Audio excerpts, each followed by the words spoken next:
We'll have to change it. But there are some things that can't be changed after they're done in a significant way. I guess to paraphrase James Agee, he said, in every child who is born, no matter under what circumstances, and of no matter what parents, the potentiality of the entire human race is born all over again.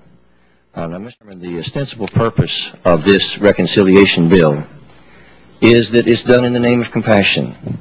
And I think that's just so hard for me to grasp, if you grant me diplomatic immunity, because the leadership of the majority has doggedly determined to include the increased taxpayer-funded killing of unborn children.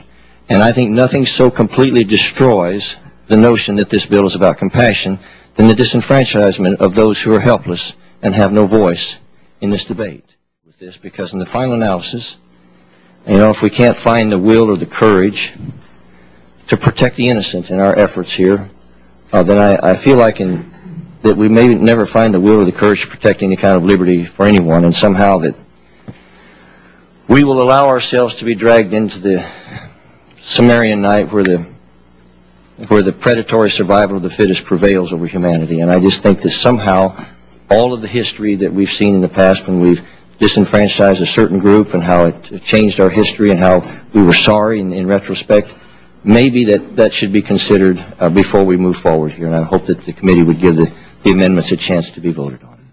You know, so if taking the lives of unborn children is health care, then it's later than in the day than any of us realize.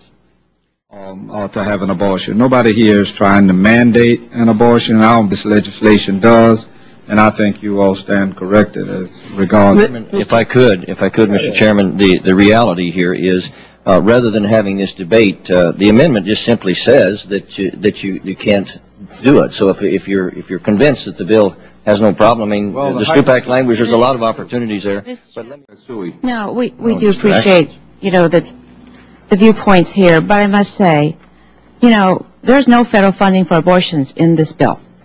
No federal funding for abortions in this bill. Madam Chair, Mr. Chairman, if that were the case, then certainly there should be no hesitancy to support this amendment or the Stupak language that would remove all doubt in everyone's mind and remove some of the obstacles. And let me just close.